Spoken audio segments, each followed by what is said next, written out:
first thing you should know about data is 5 is a made-up number. There are not 5 commandments. It's arbitrary, but it gets people's attention. It's one of the things you can do with data. Somehow, a finite list of things is more comprehensible and sounds more engaging than what you need to know about data. First thing you need to know about data, some numbers are made up. We'll come back to that. I just want to say, I've tried really hard not to speak at this conference. Last year we ran it, I didn't speak. This year I allowed myself 15 minutes to talk about a specialist subject. Everyone loves data, obviously. And to be fair, actually, with this crowd for a data presentation, I'm just assuming you haven't understood the scheduling changes, but I'll take the win. So I try really hard not to self-promote, but for data, we know a little thing, so we'll see how we do. So background, just quickly, so you know what I do outside the conference. Used to be Global Insight Director at Universal, so I helped oversee the consumer insight team there. At a peak, we did consumer research in 32 countries, 17 languages. Not bad for a Luddite record label, alleged. We also started and ran the big data team at EMI, which was 13 billion rows of data at the time, mainly Spotify. Ended up kind of moving to Universal, which was probably treble that volume. Then consulted to Sony, that was up to near kind of 100 billion rows of data. You start to get to crazy numbers as the world moves on. You could say I like numbers more than the average. It's a joke that normally goes in there. That got a pretty good groan from the back. Sam Hill, was that you? And forgive me, I'm going to leave my phone for notes because with everything that has gone on the last 12 hours, I have not had time to put this into slides. Right, point number 1. Of goodness knows how many points. It might end up at 5, that'd be embarrassing. Not every decision needs data. In a data-driven world, it's really important to understand. Some decisions don't need it because there's not time. Don't need it because the right data to inform the decision is not available. Sometimes the data you have at hand is wrong. It's going to mislead you. And it's really important to weigh up where data has come from before you use it. That's point 2. Where's this data come from? Who created it? Why did they create it? Did anyone see the Donald Trump email out about, do you trust this news source who hate us? Do you trust this news source? This is going to go viral, isn't it? I'll be careful, I'll get shot. Do you trust this news source that hate us? Have they been fair to us? About 5 different news outlets. And then you came to a question that was basically negatively framed. So which of these is the worst thing they've done? And there wasn't a none of the above option. And you had to fill in the question. The answers to that question are not robust.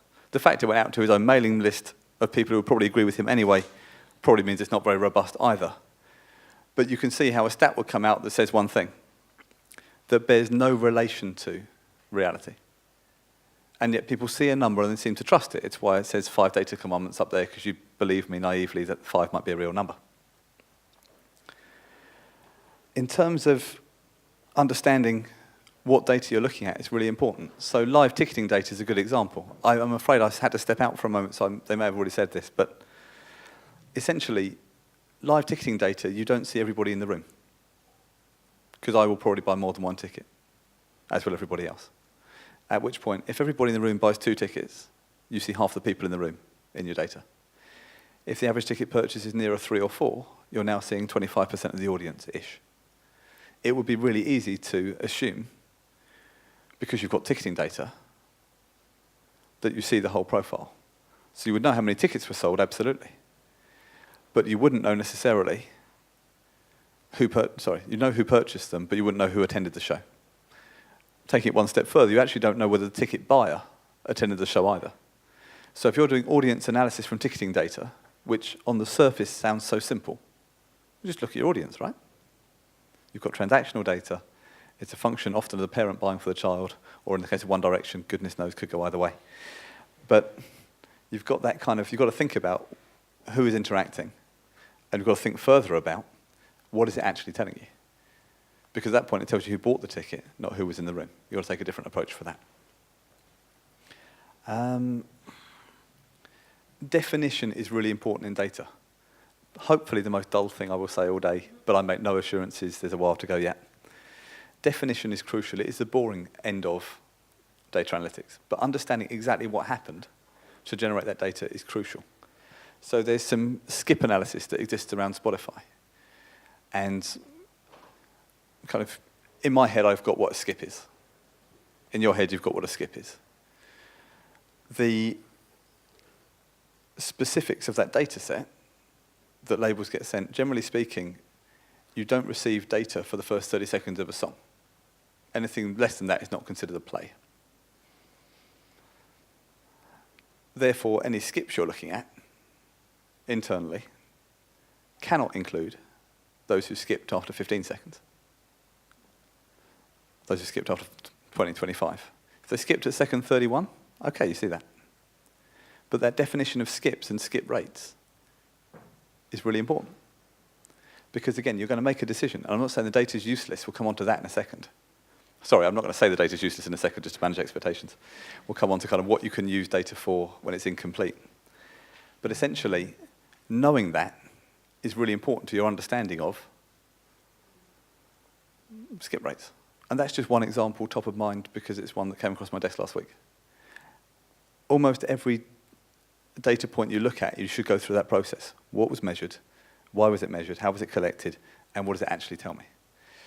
Another one with consumer surveys. We did a survey. So I love consumer surveys. I think they reveal the attitude that underpins behavior in a way that big data just can't. Big data is good at depth. It's good at exactly what happened. So if I ask Julia what she listened to on SoundCloud the last 12 weeks, she probably won't tell me accurately. She'll mean to, hopefully. A lot of skunk and Nancy? Just checking. The reality is, though, she won't remember perfectly what she listened to, the time of day she listened to it, the device she listened on. It's just not reasonable. However, SoundCloud will have tracked all that information, and they will have it available to them. So big data is good at depth, but it won't tell you that Julia listened to Skunk and Nancy all day at the weekend because she was going to see Skunk at Brixton on the Saturday night. It's true. However, if you do a survey, you can say, well, hang on, why is it you listen to artists in clumps? Okay, well, I go to a lot of gigs. I normally listen before the show. It's interesting. You get under the skin a little bit. But consumers aren't perfect at recording that information. We did a survey in April and said, have you bought a CD in the last 3 months? And over half the population said yes. Okay, you probably haven't all bought a CD in the last 3 months. So interpretation of that data becomes really important.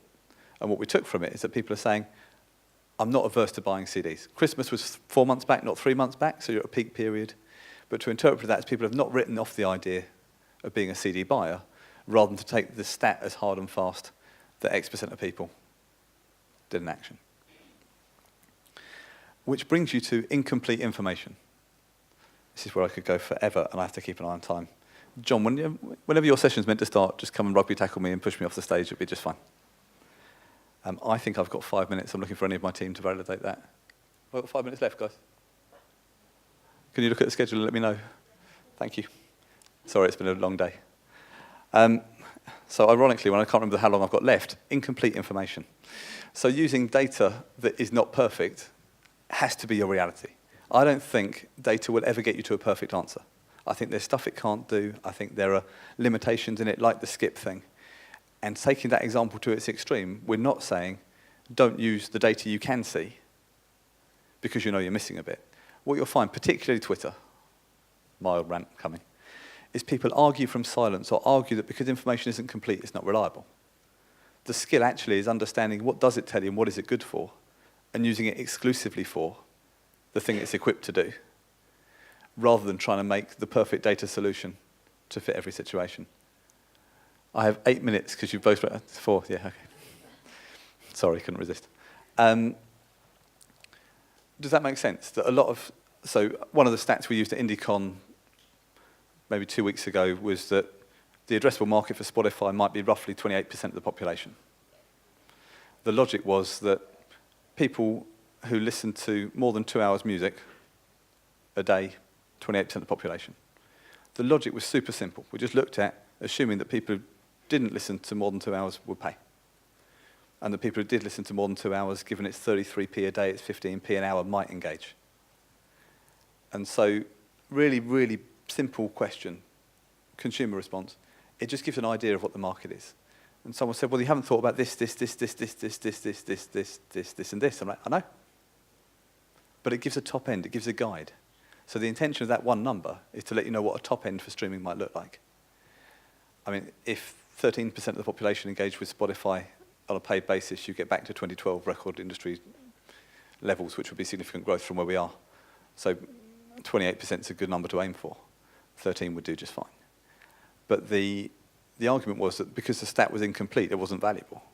Whereas actually, it tells you something. It tells you shouldn't be at 50%. You shouldn't be aiming for kind of 60% streaming penetration. Get to a level where you're reaching, everyone listens 2 hours a day, and you're doing incredibly well. So far, so good. Everyone looks really, really quiet and sheepish. I think I've got 3 minutes. Thanks, Carey. What data haven't we talked about? Macro data and forecasting can be really helpful. Looking back, all right, let's do that. So last point, looking backwards is not always the best way to move forwards. One of the hardest portions of data analytics is where you've only got historic data. You can't possibly have future data just because there's not time, so to speak. You are always looking backwards. If you're doing projections and you look back too far, so essentially, if you just run a straight timeline from the beginning of digital music to 2016 full year and project growth, because it's done this, because you started so long ago, I'm sorry, Stu, done this, if you want it again, it was that. Essentially, your projection ends up here, because you've started from 0 15 years ago, and you've therefore grown very quickly at an average rate, just because the last few years have been much, much, much bigger than your start point. If you look at the last 2 years, the last 3 years, and project from there, you get a very different outcome.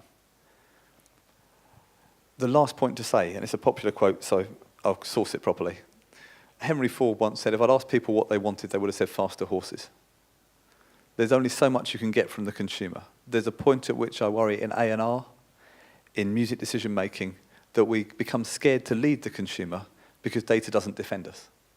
If you ask people what they want, they don't necessarily know. They're not necessarily equipped. And I mean, hearing Debbie talk about smart glasses earlier, replacing smartphones, I couldn't comprehend that.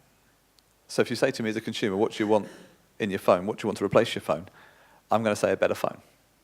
I'm going to say, give me a faster horse. I can't comprehend. I can't see far enough to make that decision.